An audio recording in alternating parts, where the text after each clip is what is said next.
Greetings, this is LCC Radio, WLNZ 89.7 here in Lansing, Michigan. I am Bonnie Bucqueroux, soon to be joined by my co-host Bill Castanier. This is Lansing Online News Radio. Good to see you, Bill. Good evening. Yes, it is a nice rainy evening. Good time for everybody to be indoors in order to hear all of our announcements coming up.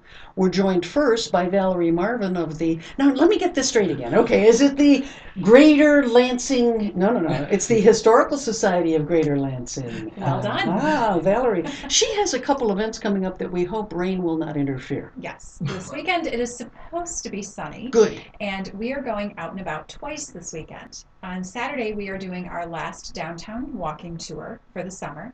This one is called Behind the Facades. It's all about the architecture of downtown Lansing. We'll start off at City Hall right at 10 o'clock, and then we're going to spend about 90 minutes walking around downtown, and we're going to talk about a dozen different buildings and talk about why they look the way they do, when they were built, what materials were used in the building, what individual or business commissioned them, if we know. And it will be basically taking a walk through over 100 years worth of styles, ranging from post-Civil War architecture, very elaborate brickwork, going into the 20th century, where you have beautiful buildings like the old Michigan Theater downtown with its lovely tile work. My favorite is Comerica Bank, which has all sorts of interesting carvings on it. That was actually built during the Great Depression, which of course is very rare for a bank building. Yeah. We'll talk about the Capitol. There were so many people standing outside. I guess they had to make it look good. We'll be talking about the Capitol. We'll talk about the Hollister building downtown. A little known fact about that is R.E. Olds actually had his offices in the Hollister building at one point in time, and it's said that he decided to found the Rio Company in that office and incorporated it there. We'll be going to the old Michigan Theater. We'll talk about the Ranny building. That's the one where they discovered the great time capsule upstairs, a 1920s dentist's office, virtually intact a few years ago. Then we'll go down to the Knapp's building and Arbaugh's. We'll also hit some mid-century modernism with City Hall. That's what I wondered. It's an odd building, isn't it? It is. It's 1950s construction. It was part of an urban Reminds me what movement. was wrong with the 50s. Yeah. Although there's a group out there that's really into mid-century stuff. We'll also go to the old Lieberman's building, which was designed by George Nelson, who's best known for his work designing furniture, actually. What, did Lieberman's do luggage? What would they do? Right, Yes. that's one of the things. Okay. Mm-hmm. Yep, they started off selling luggage and trunks back in the 30s when you still had a trunk for your ocean voyage. And then it evolved over the years. Betty Price, the original owner's daughter, started a gift shop in the lower level. Heaven forbid you ever call it the basement. And it became the destination for beautiful gifts in Lansing. Now, if people wanted to join up with the tour, they would find you at what time, where? City Hall at 10 o'clock is when we'll be gathering. And how long will the tour take, do you think? About 90 minutes or so, about an hour and a half. Okay. It involves about 8 blocks of walking. All right. You're welcome to, if you decide to come down, you can bring a chair with you if you want. Some people bring little camp chairs with them if you don't want to stand the whole time. We're hoping for a lovely morning. Sounds great. Valerie, these tours have been very successful. They have. We've been thrilled. We've had 100 plus turnout at every walking tour we've done this summer. Our latest was a tour over in Old Town in conjunction with the Jazz Festival. And we had a really good time going around Old Town and talking about what makes it old. It's actually the oldest part of the city of Lansing. And you also are going to do a cemetery tour this weekend, is that right? Yes. Wow, Sunday, busy weekend. For our genealogists, we're doing our annual cemetery tour. We always go to a different cemetery each year. So this year we're going out to Gunnisonville Cemetery, which is at the corner of Wood and Clark Road, just outside of DeWitt.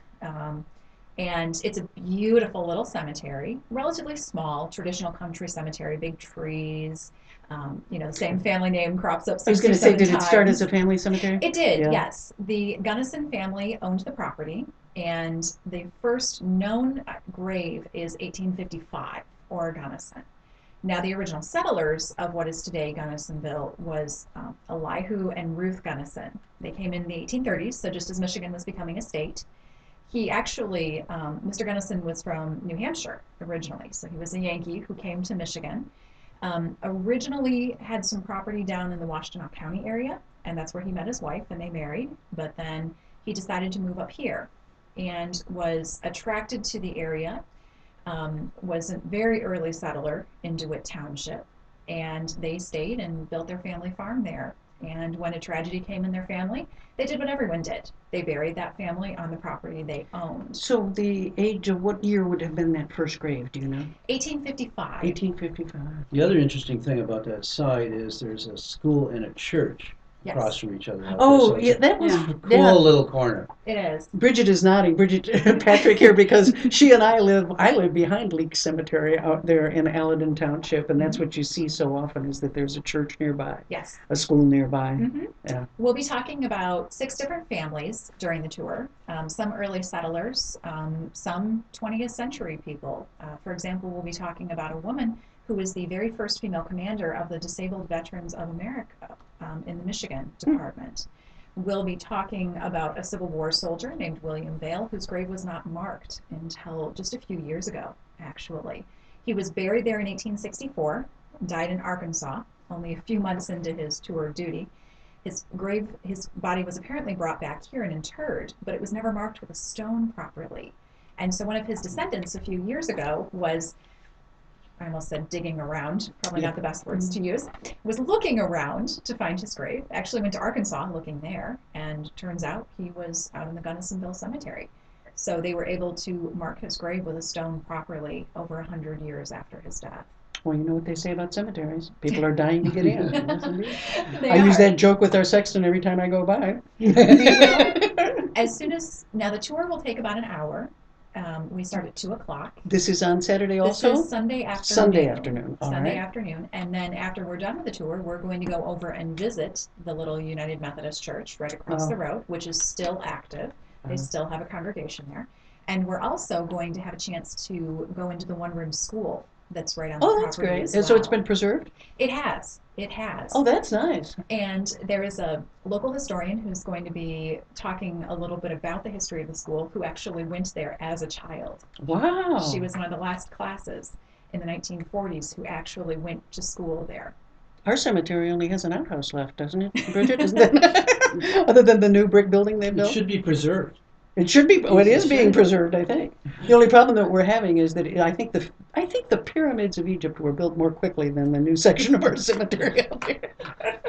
It's been under construction for 6 or 7 years now. It's this giant mud flat next to it. You won't be touring that one in the near future, but No, probably yes, not. probably not. So it's Saturday at 10 a.m. Saturday down at by City Hall 10 Plaza. At City Hall for Behind the Facades, a walking tour downtown. And then Sunday at 2 p.m. at Gunnisonville Cemetery. That And sounds great. you can find all of the information on our website, lansinghistory.org, or you can link with us on Facebook, and the information is there as well. Wonderful. Thank you so much, Valerie. She does marvelous work. We are really lucky to have Valerie helming the Historical Society here in Lansing, even though I can never remember its proper name. One of these days when it You gets an certainly actual aren't building. alone there. Not alone. Yeah. What else could we call it? I don't know. Lansing History Society. That might be easier. Then we Do would you know how all much remember. paperwork that would Yeah, take? you'd have to refile your paperwork. Yeah, that's true. You've gone through all of that. You don't want to have to do it again. So Saturday and Sunday this week, and I hope you're back soon to tell us about more walking tours before the weather closes those down. Thank you I so look forward to much. it. Thank you very much. Thank you, Valerie. I am now going to switch and move our handy dandy I webcam was for at those. the cemetery just a little while ago because I wanted to take some photographs for Oh, the yeah? blog. They've got some interesting stones out there that you'll see up on our You Lansing said you Online saw a News. bulldog? A bulldog, right. We have a lamb. And, you know, there's a little baby lamb. I like the lamb. That's part of what makes these tours interesting, is the different styles of tombstones and the stories they tell themselves. It does. It does. This is an old cemetery. I was surprised. It was We have very Civil nice. War stones on the other side Do of you? the road, yes, and so they go back into that era, and it's really lovely. I mean, people say to me, "Don't you mind being behind the cemetery?" And I say, "No, I mean it's quite lovely. The only thing I think about is all that formaldehyde leaching into my water Yeah. supply." If you were downhill from a Civil War Yeah. soldiers, you'd have a lot of lead leaching. Lead, yeah, all sorts of wonderful things. Yeah, that's really not a good thought. Not a good thought. Oh, I heard that. I don't know if the story was apocryphal, but I heard that there was one burial up there that when they removed the casket from the hearse and were carrying it over to the grave, the bottom fell out, and somebody discovered that the whole bottom of the casket had been stuffed with used pantyhose. So that's one of those interesting little factoids. I don't know. Could have been an apocryphal Why? story. Why? That wouldn't surprise me. Oh, okay. Well, did me. I think mean, it you also can buy- surprised the family that was standing Yeah, around. but when you see the casket, you don't see what No, you have no idea. in between it. Yeah. No, I think once they hide everything, I don't think there's anything special in those. It's just the wood veneers and some of the metals. They make very nice cardboard caskets. You can get into those for about $800. Cardboard is expensive. Well, Wow, $800. $800. I thought it would be like maybe 180. Well, see, there's a lot of people moving now toward green funerals, where you're put directly into the ground so that you will decompose and fertilize whatever it is that may come after you, which doesn't seem to me to be like a bad idea. As long as you're deep enough. I don't know the rules, though. I mean, can Drew just put me in a giant hefty bag No. and leave me next to the cemetery?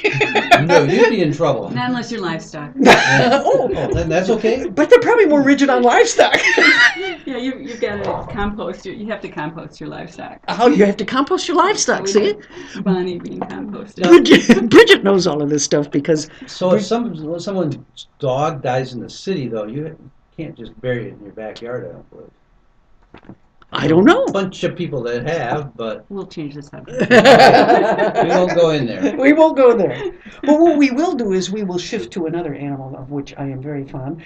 Bridget lives on Sand Hill Road, and she has a little yarn shop there. And it is, and I always get this wrong, so it's just going to be like the Historical Society. Are we talking Happy Goat? Lucky you, EWE, which is very clever. Sounds like a Chinese fortune cookie. Yeah, it does. Yeah. It does. Happy Go Lucky You Fiber Farm. Fiber Farm. And she has beautiful sheep out there, and she has a wonderful dog, and the dog is a Great Pyrenees, and the dog is out there. Dang, it's as big as the sheep. Bigger in some She's cases. living in the house now. I know, I saw that. Yeah, she got a bath. She's beautiful. She's beautiful. The flies were terrible this year, and it was just, I couldn't do it anymore. Her nose was just covered in these deer flies, and I was like, oh, give her a bath, bring her inside. Automatically house trained, no problem. So girlfriend is a house dog. For now. For now. When we get a turn in the weather, she'll go back out. But she loves it out there with those little guys, doesn't she? She does. But we have horses that are doing a good job of guarding as well, and that's what her purpose You have is, horse guardian herders? dog. Horses will get any dog or coyote or anything that are out there. You know, Really? they'll just go stomp them. Yeah. Wow. Mhm. How Just many like sheep do you have? now? donkeys. We have 26 this summer. We had a good year. Yeah. Last year's drought caused me to cull a lot of animals or send them down the road. We had 75. It was a bad year with the drought. Couldn't afford to feed them all through the winter, so we brought it down to 12 adult ewes, and Oh, really? we had 12 babies. Because you don't raise your own feed, so you have to purchase, right? That's correct. So that does make a big difference. Yeah. Right, yeah. Hay last year was selling, normally it's $2.50 a bale, and it was between $6 and $10 a bale. Some people paid $15 a bale. I So, saw a it was lot of bad. small entrepreneurial ag operations. The lady who does the goat cheese up in St. John's had to get rid of her goats because she just could not afford to overwinter them. It was hard too, because what happened is we all flooded the market. I mean, there's a good market. The ethnic market loves our animals, and so we had, which is nice. We had a market for it, but since we all got rid of them at the same time, what normally I got half of what I would have normally for the cost, and everybody else did too. So if people were able to hold on through the winter, and with this weather, this is an amazing year. And sorry about that stomp there. So it's been an amazing year with the rain. Just every 10 days we get rain, and the pastures grow, and the animals are happy, healthy, and it's free food, sunshine. It's wonderful. I can see gambling lambs because I've gone down there right after lambing and taken pictures, and they are so cute. I mean, you can't. There's nothing cuter than watching little lambs around the meadow. It's just Yeah. No, gorgeous. see, that's not illegal yet in Michigan, is it, to take pictures of farmers' fields? Bill and I did a workshop for some veterinarian college people who run veterinary schools, and the ag-gag laws make it. They're trying to make it illegal to video or take a picture from the roadway of a farm. But see, Bridget invites me down every year, and I've been down when you've been having them sheared. Mm-hmm. You are one of the people who's still fortunate enough. It's hard to find sheep shearers nowadays, from what I understand. That's sort of a dying art. Well, in Michigan, we have quite a few. It is, and a lot of them are old. And Dave is my buddy who plans on retiring every time he finishes with my sheep. Yeah, yeah, I hear him say that. He's telling me he's not coming back, so I better find someone else. But because they wrestle with him. So, but the Michigan Sheep Breeders Association lists sheep shearers on their website, and anybody with a small flock can find somebody local or somebody close by that'll travel and shear for them.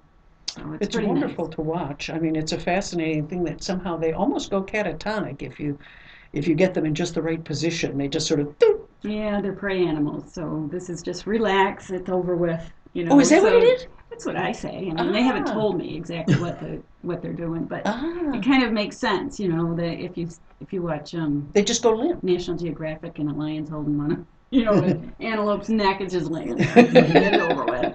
Huh. I'll sacrifice myself for everybody else. So I mean, I don't know really what the theory behind it is, Well, it or sounds what logical, anybody's, though. but it makes sense. Yeah. So they relax. It's not stressful too much unless you have somebody who's a pistol, novice. yeah, and gives the shearer a hard time. So how much does a sheep weigh, an adult? My sheep are on the small side because they're fine wool sheep. They weigh about 110 pounds, adults, but the meat breeds are good, 190. So, and Dave is about 65, 70 maybe. I don't know how. It's Sorry, hard Dave, if work, you're that's older. what I was thinking. Yeah, They're it big is hard work. animals. He looks like Popeye. I mean, he's just this built dude. Does a really great job. So, but yeah, it's hard work. Very hard work. This is LCC Radio, WLNZ 89.7 here in Lansing, Michigan. We're talking with Bridget Patrick of Happy Goat Lucky You, the fiber farm out on and nice little yarn shop that you have there, because you have that fleece. Then you have that processed. That goes to a company that does that for you. That's right. We have some mills in Michigan. In Frankenmuth, we have Zeilinger's and Frankenmuth woolen mills, and in East Jordan, Michigan, we have Stonehenge. In Nashville, Michigan, we have Puff Path's Fiber Processing. Wow. So we're very fortunate. We have quite a few mills. There's a new one up in Midland, another one down in Blissfield, near Blissfield. It's paying off for people these small cottage industries to put up a machine, milling, carding machine. Carding machine? Yeah, Yeah. carding machine, and washing and doing the whole process. And is for, this serving the home fiber spinning market? The Or major- fiber artists as well? Both. Or We have two mills that are commercial production. They bring in they take in fiber from all over the country. We have bison coming from Texas for the gentleman and the family, the Zeilingers and Frankenmuth, and they are making yarn for commercial looms and taking Wow. bids and providing. It's really nice, really great for them. And then we also have it in Stonehenge. Shepherd's wool goes national, international. They're selling their yarn all over the world now, and they use American-grown fiber. They had to have it certified because they are contracting with a person who I can't name the name, but it was a company who got beat up during the Summer Olympics because the uniforms were. Yes. So we won't mention names, but that same company has contracted with our little Stonehenge fiber mill to Wow. provide the yarn, and they're making American-made sweaters for the Winter Games. Oh, really? This company's not in Canada, is it? No, this No, company. I meant- You're joking? No, it's an American corporation. But they had to certify. Stonehenge had to certify that the fiber is grown in the USA. Ah. And our goal is to have Stonehenge using Michigan-grown fiber. Oh, that would be great. Yeah, That so would be a nice and that touch. I'd like to lead into the Michigan Fiber Industry Coalition, if I may. Yes. What it is a group of fiber producers, including alpaca, yak, even cashmere from goats, Wow. mohair from goats, The subsidized llama. mohair that we all know about. Yes. Yeah, not anymore. Not anymore. No, they backed out of it. No. And then and of course wool. And so all of these growers have come together, and we have probably in Michigan at least 3,000 growers. Wow. Yeah. 3,000? impressive. Yeah, and a lot of it is meat production, but they have this byproduct called wool. Right. And there's a lot you can do with that wool. You can make blankets with it and carpeting and insulation. So we're trying A to. friend of mine makes his socks each year. Yeah, sorry, is that Neil Kentner? No, no, it's somebody from south, way south, down by the Ohio border, but he takes it to the Frankenmuth place. Yes, That's the yes, first they I'd do a ever heard of great it. job, yeah. Yeah. And Lovely so, socks. I've been yeah. trying to have him give me some. Oh, you'd be very lucky to get a nice pair of socks if they're Michigan grown, especially. Yeah. So what we're trying to do is get these fiber producers. They've actually done quite a lot together. They came together in December of what is this, 13? So it was 2011. Okay. In December 2011. And 12, they had a wool handling school. We got an expert from Colorado to come out and teach fiber handling, and so that growers and producers can clean up the fleece after it's off of the animal, after it's sheared. If they'll take a little bit of time and clean it up, it's called skirting, and prep it, they'll double their value of that fiber. So we had this expert come in. We got 25 growers to come to this class. The sheep industry paid for him. It was a 3-day class. MSU provided the classroom. And this coalition of just basically volunteers, people that feel very passionate about it, came together and brought this gentleman, Ron Cole, from Colorado, and they got this 3-day certification for wool handling. The next step is to bring in a full week course and have, at the end of the course, everybody has to shear 20 sheep, not shear them, but class the fleeces from 20 sheep. So we're talking about getting 200 animals at the Ingham County Fairgrounds, and then they have these experts come in and stand behind them, these judges who are keeping track of everything the students are doing, and then they actually are certified. Is the idea to build up a sort of cottage industry, fiber industry here in the state by doing this? The cottage industry's there. We are there, and I mean, I grow my fiber and I get $10 a pound raw, and I have it processed, and I'm making well over $50 in profit a pound if I spend some money to process. Right now, if I would sell it to the Ohio, there's a co-op in Ohio, I get 45 cents a pound. Wow. So there's a huge value added. I mean, if you're adding value through processing, you're going to make a lot of money. Now, it's still a hobby because, I mean, in the sense that we don't have any sheep farms that are thousands and thousands of animals that are fine fiber. And that's the fine fiber that is worth that amount of money. Now, when you get it back after it has been processed, do you then spin it? I personally do. I do two things. I have raw wool. I sell raw, and then I also send it to the mill and give specifications on the colors I'd like, and it comes back as spinner's roving. And I sell spinner's roving. Then I have. That's what people use to spin it into the Correct. final step. Thank you. Yeah, with their spinning wheels. Yes. I also have enough fiber that I send it to the mill and have it made into yarn, and it comes back already as mill spun yarn. And then I hand dye it. Yeah. And that's my biggest moneymaker and the most fun I have. I really love it, and I have a great customer base for the mill spun yarn. So that's really my passion personally.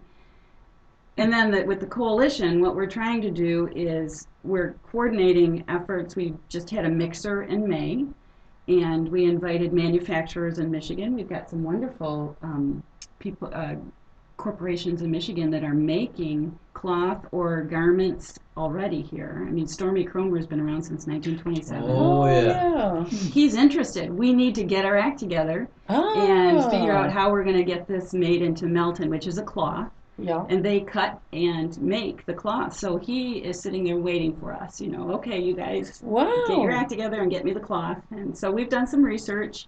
The company that makes the cloth is in Victoria, in Canada. British Columbia. Yeah, unfortunately. That's a long way away. At this time, yeah. So actually, I beg your pardon, it's in Ontario. There's a different company in Victoria. Okay. So this one is in Ontario. It's called Victor LLC. That's where it came from. And they make the Melton, which is a felt, and ship it to Felting is jacket. interesting. You've shown me some felted items, Yeah. and they're really gorgeous. They're wonderful, particularly for hats and things Oh like that. yeah. They're just great. Yeah. Yeah. Yeah. So, as a matter of fact, I think I owe you a blue hat several years ago. There's something wrong with me because when I get a commission, I just like it's not fun anymore. I want to create what I create and then sell it. I don't want to have somebody ask me to do anything. I think artists, painters are like that too. Yeah. But anyway, so the coalition is really doing some cool stuff, and I'd like to mention they're putting together, and if there are any fiber farmers out there, December 7th, they're putting together a holiday fiber trail, and it's a Saturday, and they're encouraging fiber farmers throughout the state of Michigan to have their own open house from 10 to 4. Oh, really? And then cool. we're going to put together a Catalog, banner, kind of? basically a flyer Ah. that lists them, and we've got enough already that it's 11 by 17, so it's probably going to be huge. And it's statewide, and we are already at the Claire Rest Stop. We have one of their glass display cases. Oh, cool. So we're going to put, yarn and hats and vests and everything else, mittens, socks, in the display case. Are you going to have your shop open for that day? I will, yeah, the shop will be open. Because she built a very clever little shop right on her farm, so it's really wonderful. People can stop out there, and you're open on weekends periodically. I am, yeah, by appointment. Yeah. And it was a chicken coop from the Yeah. 1865 chicken coop. We converted into a little shop, really cute. It I is. still have chickens, but they're in the big barn now. They're with the goats. Tossed out. Yeah. Not the Yeah. same chickens. How many sheep are there in Michigan?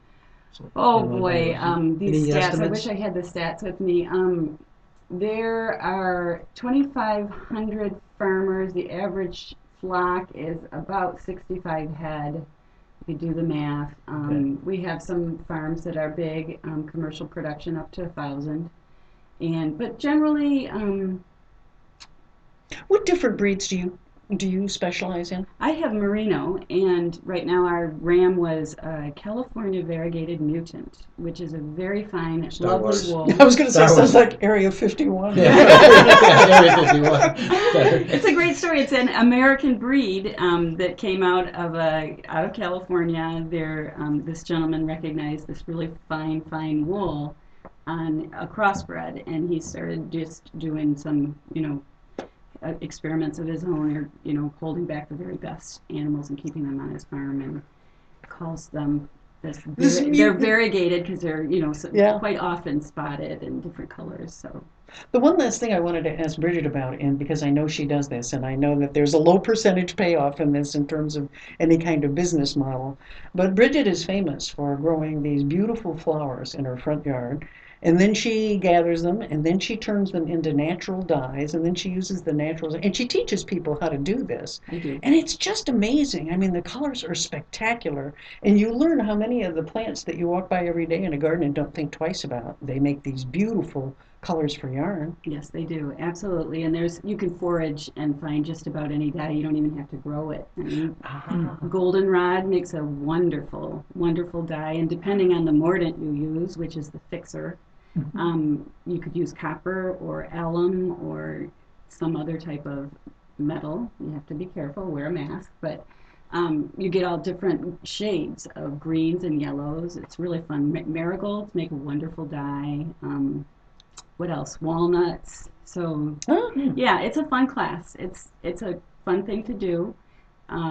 I have to warn anybody that's interested in it that it's a lot of work, Well, and just you'll never messing get. with walnuts is a lot of work. I mean, if you Well, You you'll just get wanna eat one. yeah, Yeah, true. stained hands and Yeah. everything. You can see why it would stain Yeah. well. But you'll never get your money out of the work you've done for the natural dye. But it sure is something to brag about. It's very nice. What did you say the ratio was between how many pounds or Bushels? bushels? Oh, If you take a full bushel basket for apples and fill it, let's say goldenrod, you're collecting goldenrod and grasping, pulling the stalks up, breaking them, breaking, so that you fill that bushel basket up, and you end up simmering that down for a good 12 hours of simmering, and their water, bucket goes down, and then you get 4 ounces of dye out of that. 4 ounces. I should say 4 ounces of yarn is dyed. Oh, that's Wow. even worse. Yeah, that's even worse. Oh, So it's that's a lot of even work. worse. It's a lot of work. Oh, Now, my walnuts, goodness. on the other hand, are a blast, and you can, you just sit that, Wow. make a walnut tea, and put your Wow. put your yarn in there. What other kind of nuts are good for that? You know what? I'd have Just to go to curious. my book and track it down, but you'd be surprised at things that don't work, like beets. You'd think that beets Yeah. would be a really You good can't thing fix to- it? It just doesn't work for me. And I have I have books that say try it, and then it's not light. It's not light fast. The term. Oh. It It fades just in does the your hands and sunlight. not the yarn. Yeah, it does. Or my kitchen counter. Or my shirt. So if you're interested, I'll get you a list of all those nuts Not that that you can interesting, use Well, to one of dye the your things- It's yarn. fascinating. It's a fascinating industry. Keep us you're in. posted on shows coming up as well. I know right down in the Township Hall sometimes they have a nice fiber show that comes up. We'll post it on Lansing Online News and let people know because I think it's just fascinating. It's a blast. It I love is. it. And you can, if people want to support local farmers, everybody is eating local. Yep. There's no reason you shouldn't be wearing local as well. And the beauty of it is, I mean, those aren't the clothes that you throw out after 6 months because they're not fashionable anymore. That's right. These are the things that get handed down from generation to generation. God. I'm only sorry that I didn't make sure that you kept knitting while you were here with your circular needles so that we could see it on the webcam, but I've got some YouTube videos of Bridget and her sheep, so you can always check those out. We'll post the We information. should have had her bring her dog too. That would have Oh, been God. fun. dog is Girlfriend, gorgeous. yeah, Oh. should be a star. Could put his head right out here on the table That's easily. exactly right. Yeah, good Yeah. dog.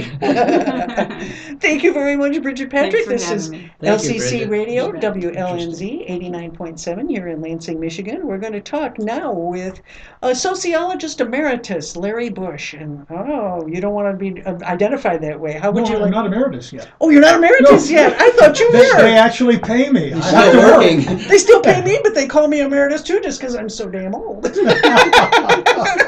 thought.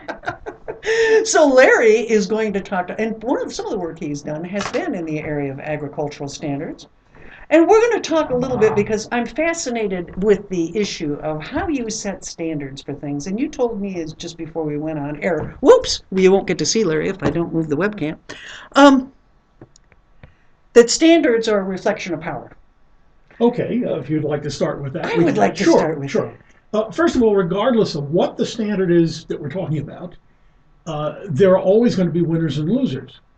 So, for example, we're sitting here in chairs, Yes. and they're all of a standard height, give or take half an inch. Yes. Right? And every company that makes chairs, whether there's actually a formal standard somewhere, I wouldn't be surprised, but regardless, every company that makes chairs makes them at approximately the same height. Yeah. Okay.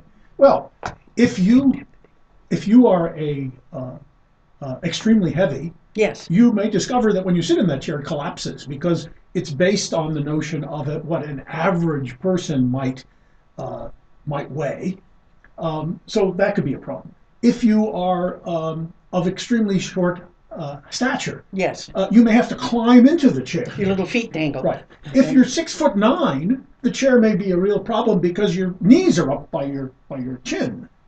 Okay? But all So those people use their height against you and their shortness against you and set these standards for them. that is correct. The standards are set for what the average person might be, as whomever decided on the standard decides it. Okay. But the same, of course, is true if we're talking about something which has been standardized for a little more than a century, and that is screws. Okay. About the 1880s, 1890s, sometime around then, a bunch of engineers got together and they said, this is ridiculous. There are thousands of different sizes of screws, thousands of different threads, and if you try to put one company's screw into another company's bolt, they won't go together. So Right. they came to an agreement that there would be a set of standard sizes for screw threads. Okay? Well, the companies that already made those sizes benefited. Oh, The ones who I bet they made lobbied other heavily. sizes Yes. simply disappeared from the face of the earth Ah. or spent a fortune Retooling. to retool all of their equipment to make the standard screws. But see, tell me, Larry, why are there standards for things like screws, but every time I buy a new phone, I must buy a new charger? Because there's no standardization of those kinds of items. That, in modern life, I think, is really becoming a problem. Okay, well, the way I look at it, and don't have enough time today to go into all the details, but the way I look at it is that there are sort of two waves of standardization. There's one that starts in the 18th century and that involves extending the idea of standardizing things to everything. Okay. And its foremost champion, arguably, was Herbert Hoover. Oh, really? Yes. Hoover set up a special office for standardizing. Did he really? Promoted standardizing. He was, of course, the only engineer we've ever had who was president. Well, that makes sense. Oh, wait. And Carter? Jimmy Carter was a physicist, if my memory is I correct. thought so. Nuclear engineer. Nuclear engineer. Okay. No, but it's different. Okay, It's definitely fair different. enough. Yeah. But Hoover had been involved in mining and a variety of other industries. And Hoover came to the conclusion we needed standards. And in fact, in the 1920s and early 30s, because this was when he was Secretary of Commerce, there was a lot of discussion about, on the one hand, yeah, this is a really good idea, but on the other hand, people don't really want to live in a society where everything is standardized. Yeah. Okay? So that's the A little one OCD, trend. perhaps. I'm sorry? A little OCD, perhaps. A little bit of control freakery. Yes. And in fact, Hoover started talking about simplification instead of standardization as a result of that, because he was arguing, I think rightly so, that it was much more simple to have, I don't know how many different varieties of screws than to have thousands and thousands. The automobile companies had an agency developed to create standard colors. Really? Because every batch of paint was a different color. So if you wanted a black car, there were 150 different shades of black. Wow. And this month's batch that you got to put on at the Ford factory in Detroit was one color black, and the one that came next month was a different color. Wow. Just slightly different, but enough that if you put them on the lot by together, that you know why is that one that color and that one's another color. So there was good reason for doing that. But you know, Larry, when it comes to paint, that isn't going to really threaten anybody's life. But one of the things that worries me about cars is we've never standardized the location of different kinds of instruments within the automobile. And I think people die as a result. I'm left-handed, and if I get into a new car, I don't know even where to go to put on the windshield wipers. Absolutely. Did Hoover just fail? Well, no, I mean, I think, all right, so let me explain what the second wave is, okay. and maybe that'll clarify. All right. Starting in the late 19th century with firms like Heinz. As you may remember, 57 varieties. 57 varieties of pickles. And Teresa. Now, I'm sorry? And Teresa. Yes. And at the time, this was radical. Heinz was taking its market and dividing it into 57 parts. Instead of selling pickles, they sold 57 different kinds of pickles, I see. each of which was standardized. In other words, they produced a kind of standardized differentiation. I see. This is exactly what Sloan did at General Motors in the 1920s and 30s. He said, we're not just going to sell one kind of car. We're going to have these different kinds. We're going to have Chevrolets. We're going to have Cadillacs. Move beyond the Model T. That's right. And Ford almost got put out of business as a result. There's a famous line, whether it's true or not, I don't know, that Ford said you could have any color as long as it's black. Okay. Well, Sloan said, no, you want 20 different colors? We're not going to give you 1,000 colors. Yeah. But you want 20 different colors? We'll give you 20 different colors. You want a little added this or that to the car? We'll give you those little extras. Okay. You'll pay for them, of course. Sure. But we'll differentiate our product from the other products that are out there. So Cadillacs became the status vehicle, and Chevrolet's obviously the other end of the line of GM products. Yeah. Okay. So this comes back then to the question you raised a moment ago about why some things just simply don't get standardized. The committees, whether they're national committees, international committees, industry committees, the committees that set standards give lip service to public participation, but especially in the United States, for the most part, they don't include anyone other than manufacturers of a particular thing. That is to say, the most interested parties. Okay. Okay? And while they are in principle open to anyone who walks in the door, you've got to have the wherewithal to be able to spend hours and hours in meetings at a particular location somewhere where the standard is being decided upon. It usually takes several years to produce a given standard. These are not things that emerge instantly. I took a look at that when it came to sustainability with the Leonardo Academy. They were just spending extraordinary amounts of Exactly. time. So you have to have some sort of institutional niche Without to be the able to institutional support support, you Yeah, can't do it. yeah. Okay, now an industry like the auto industry, where you have what probably worldwide 20 players at most, Mhm. a few niche players, but 20 players of any size. Those folks are going to get together when they're trying to produce a new auto standard. They're going to decide certain things are really worth standardizing, and other things we want to be our personal. We want to standardize them, but we want to standardize them at the level of the firm, Right. not at the. So So why it's is part it of their some? branding. That's right. So why do some cars have gas tanks on the left and the others have them on the right? I have no idea. Because it would seem like that would be logically something that would have almost no value Right. from a perspective of differentiating your car. Yeah. But indeed, that's the case. The humorous side of this is that 15, 20 years ago, I went to Australia. And before I went, my wife and I decided we would spend a couple of weeks wandering around, so we reserved a car. At the time, we had I think it was a 1984 tan Nissan station wagon, and we reserved a car from some local car agency. And we get there, and we get the exact mirror image of the car we had in the United States. Really? Exact down to the paint job, everything mirror image. So every time I wanted to turn left, I put the windshield wipers on, and every time it was starting to rain, I put the turn signals on. Force of habit will do that to Yes. you. And of course, it's because Nissans of that particular make, model, and year Yeah. had a particular form, Yeah. and whether they were made with left-hand drive or right-hand Interesting. drive, the same Wow. standards applied. Wow. So what's happening with standards in the United States? I mean, I remember listening back in the old days when I worked for Farm Magazine, lobbying groups would argue for years about how much air it took to be qualified as ice cream or ice milk, how much air you could put into them. I mean, they're worth a fortune a lot of times, the standards that are set, because of the amounts of money involved. So is there any way for the public to have a voice in any of these? Well, the public usually has a bit of a voice if it's a standard that is set and enforced by a government agency. That's a different thing than Okay. this private we were talking That's about. right. And in fact, in Europe, they make a big distinction between what they call regulations versus standards. Oh, really? Regulations that are produced by governments and standards that are produced by the private sector. In the U.S., we don't make that distinction very much, and it at times can get very confusing. So organic standards are official U.S. government, USDA standards, whereas the standards for screws are there's no government standard for screw size. Isn't that odd, though, when you think about it? I mean, it would seem important enough that the government would want to meddle in those.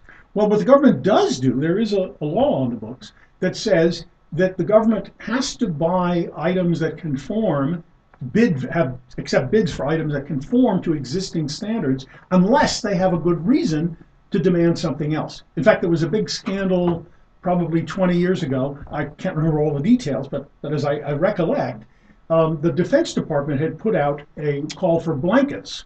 And the blankets, if my memory is correct, had to be 1 meter by 2 meters, exactly. Well, there was one mill in the United States that could produce 1 meter by 2 meter blankets. I bet they All were good the rest friends were with a the bit guy short. that were they good friends with the guy who set the standard? Probably so. Probably so. And of course, that got blown up into quite a stir, made front page headlines after a while. It's what leads to the $75,000 toilet seat. If you don't buy the standard size toilet seat, then you have to have it custom made, and that's what makes everything expensive. So there is this virtue to standardization, and then all the way back to that's the whole idea behind the assembly line. Absolutely. And I think it's worth emphasizing that even the standards are all about power and they're about winners and losers, they are also about making things less expensive. Yes. They're about increasing efficiency. And And reliability. you can't do without them. Yeah. There's absolutely no way to do without them. We're stuck with them. The question is, how can we make them more democratic? Because basically they structure our behavior. Yes. How many times have you sat down with a cell phone and said, my gosh, I can't get this thing to work? Well, because whoever designed the standards for operating that cell phone did it in a way that you find incredibly clumsy. Right. And very often, this is true with electronic equipment, the people in your generation and mine all remember the flashing light on the front of the VCR. Yes. Because once even if you went through the trouble of programming it, if your electric went off for 3 seconds, It's all gone. You have to start all over again. The mysteries of the battery backup had not occurred to That's them. apparently not. Apparently not.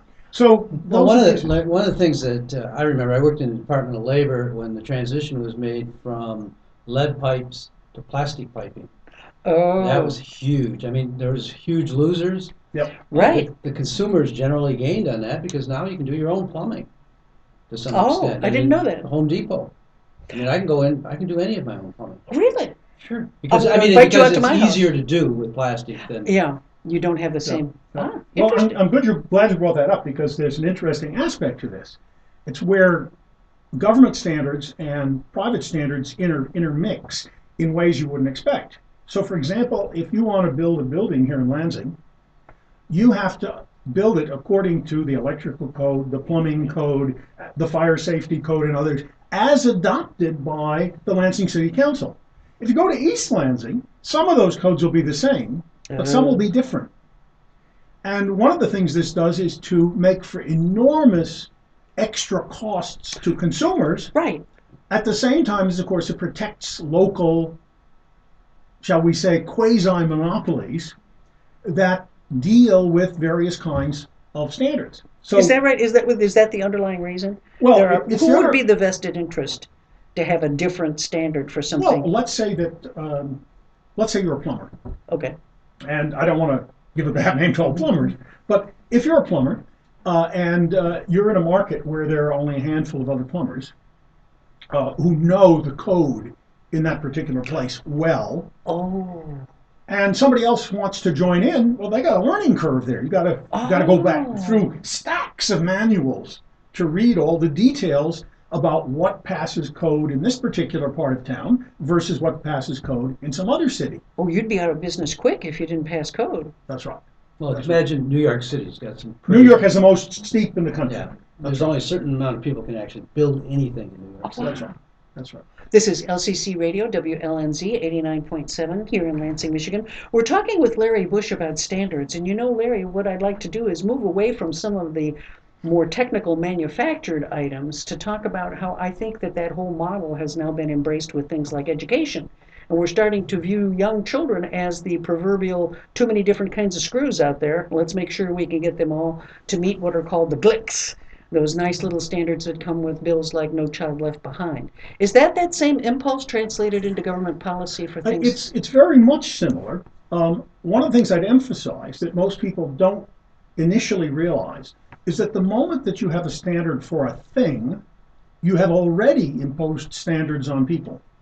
So if I have a standard for this cell phone, and it probably has 500 standards conservatively associated with it that it has to meet in order to be able to function, everything from the wavelength to how far it can broadcast to, or I should say narrowcast, to the kind of materials you can use and so on.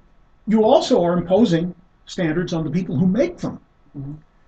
Right? So in order to make them in a particular way, you've got to behave in a particular way. The reverse is true as well. You get Foxconn in China where they throw themselves off the third floor That's because exactly right. It's all rote kind of. I mean, they would be better off almost with robotics, wouldn't they? Well, except the only reason we don't have robotics there is because labor in China for that particular product is still cheap enough. Of course, for textiles, it's all moved to Bangladesh, Cambodia, Vietnam, because China is just too expensive at this point in time. Isn't that something? Yeah, but the issue of standards for things like people of various kinds, they also have standards for things associated with them. So, for example, in order to have No Child Left Behind, you have to have standards for the tests that are used, the measures that are used, and those are physical objects. So you have the test that the student takes. Yes. You have the score sheets that are used by whoever's, say, inspecting a school. Yes. You have all of those other kinds of audits that take place that require physical equipment, yes. Material objects. Yes. Okay? So while it's true at the ends of a spectrum, you have the standards for things with a capital T, and the other the standards for people with a capital P. In fact, almost all standards cut across that line. So it's a continuum rather than a discrete... Well, it's not even a continuum. I would argue they're all mixed together. It's just which one we see as the more important part. Okay. Okay, and of course, when No Child Left Behind, nobody's saying, well, you know, the paper the test is on is the wrong kind. No, they're saying, we think there's a problem here with the way this works. So let me take a moment then and talk about that. The problem, as I see it, is best exemplified by the old strategy that unions have used, industrial unions have used for years. And that is, before you get to the point where you go on strike, you work to the rule. Yes. And when you work to the rule, it means you're doing everything precisely as it says you're supposed to do, and absolutely nothing that it says that it doesn't say you're supposed to do. Right. Or anything for that matter it doesn't that you're not supposed to do. You don't do that. You work precisely to rule. Mm-hmm. And that's indicative of what the problem is with things like No Child Left Behind. Yes, yes. Okay? It says you must work, if you are a teacher, you must work so that your students achieve high scores on these standardized tests. Anything you do that is not measured on that test, you better leave aside if you're in a poorly performing school district. Mm-hmm. Now, if you're in Okemos, don't worry about that, because in Okemos, the schools have lots of well-educated middle-class kids whose parents are very concerned, for the most part, of how well they do in school. They will hire tutors. They will do whatever it takes to get little Junior through that hoop. But go into a low-income neighborhood in Lansing or Detroit, and of course, you don't have that. Okay, so what do you find? You find at the extreme what has been alleged in Atlanta, where the entire school system was involved, it appears, in fraudulently changing the scores the students made on the tests. Now, the second problem you have is that it treats students the way in which General Motors or Ford or Chrysler treat the metals they use. Yes, infinitely malleable. Well, not only, that's true, that's one aspect of it, but the other aspect is that when General Motors goes to buy metal to make, say, a part of the car, they don't just buy the cheapest metal they can find. They buy metal that meets very, very exacting standards, alloys of various kinds that will stand up under heat or weather or something else. Yeah.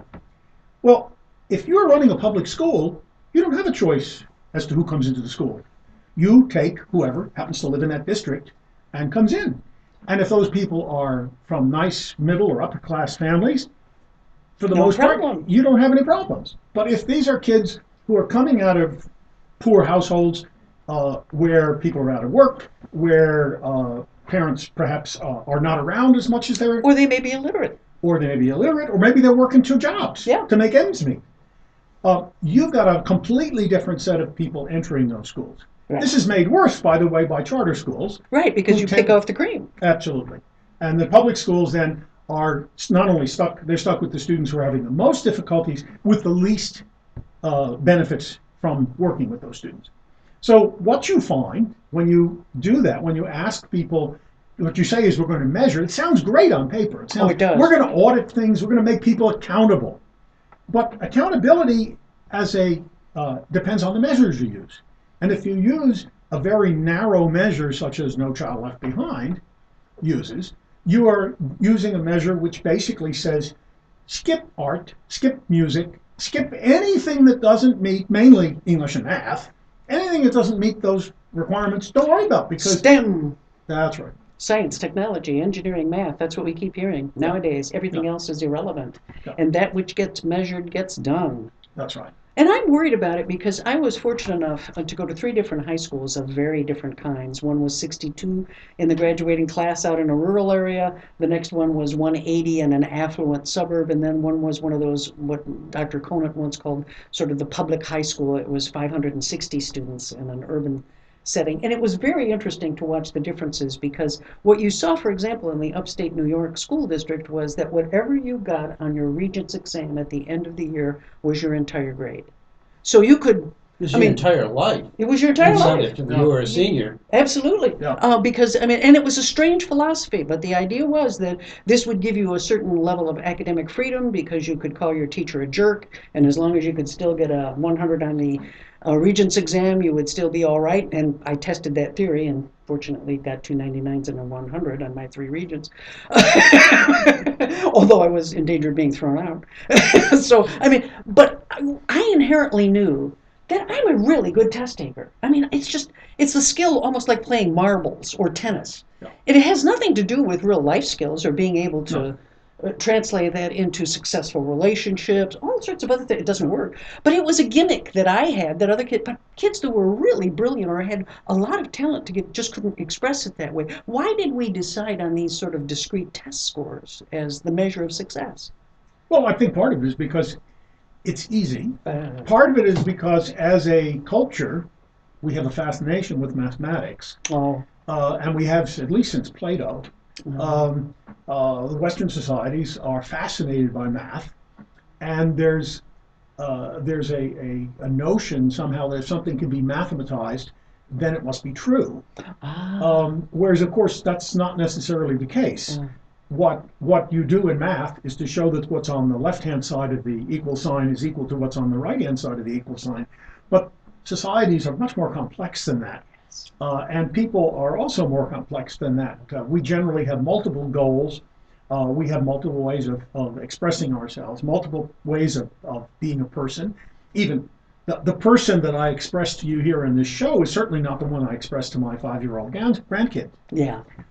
They're Poor radically kid. different. He would be better served. I tried it once. Yeah, I it tried it doesn't once. work. It just does not work. Okay.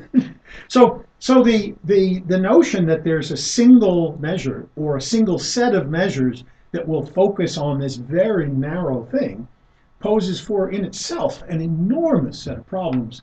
And of course, this follows us through everything. I mean, this is just as true for the evaluation of university faculty based on their publication records or how many times they're cited in the literature. Yes. And it's just as true And of SIR scores, which, if we're teaching, which are really in some ways just popularity contests with students. to be sure. But once you know that if you're going to be rated on that, Well, then you you teach That's it. become a what you do. popular teacher. That's exactly That's right. exactly right. You know, I was reading this morning because I have been berating my students, and I'm probably not going to stop even though I now know it's untrue. Malcolm Gladwell says that you become an expert if you do anything for 10,000 hours, which is right, 20 hours a week, and, doing it over 10 years, and that will make you an expert. What somebody was pointing out today is that they went and took a look at the research that was based on. If 10,000 hours is the average for people who have mastered something, it means some people did it in 5 hours, some people did it in 20,000 hours. So the 10,000 hours is meaningless in that sense. So part of our problem is we really don't understand data very well. A lot of our data is either incomplete or poorly gathered or poorly analyzed. So it is very difficult to just rely on numbers to make these kinds of decisions about what makes them successful or not, isn't it? No, I think what numbers give you the erroneous impression of is objectivity. Okay. Right. The notion is if I'm a manager, whether it's a manager in a school or a manager at a hospital or a manager in an industrial plant of one sort or another, if I'm a manager, instead of having to actually go and look at the record of a particular person, I can just look at a set of numbers. Yes. Well, It's wow, so that appealing, makes isn't my it? life a lot simpler. And mind you, that's exactly the way we're rewarding CEOs these days. If you don't Their make a stock rise in a prices. quarterly payment, Oh. you are in big trouble. And so you have CEOs, there's some documented cases of this, CEOs who've managed to make quarterly stock values go up and up as they basically undermined the company until the company went bust. Enron. And, well, Enron, I think Enron there was was deliberate fraud. No, it could have been, yeah. But you do have other issues, other companies where indeed you see this happening. And then the CEO, of course, gets fired. But by then he's walked away with $30-40 million You can game and go them. another job somewhere else. We had a management process when I was working in state government for upper managers that would rate you according to numerical things, and you had targets and goals. Yep. You just gamed it. It was Right. so That's right. stupid.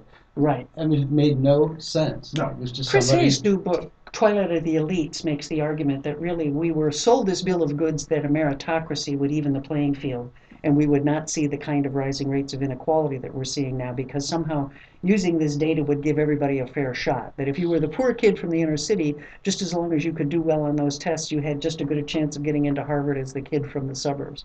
But we found out there's plenty of slips between that ideal and the reality that we face. No, I think that's right.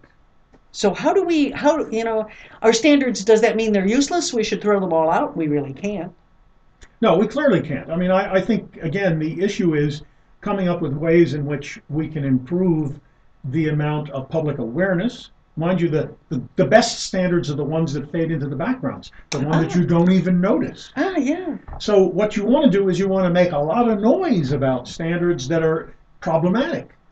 The other is one way. I'm not suggesting the European system is perfect. It certainly isn't. But the Europeans require at the CEN, the Centre Européen de Normalisation, they require that there be a labor and a consumer representative on each standards setting body. We're going to have Larry back to talk about the democratization of setting standards, because that's the key. How do we get all of us being busybodies on all of these different commissions and standard setting organizations? Thanks to Larry Busch, and thanks to Bridget Patrick, and thanks to Valerie Marvin. We had a great show tonight. Welcome back, everybody, next week. Lansing Online News Radio. This is LCC Radio, WLNZ 89.7 here in Lansing.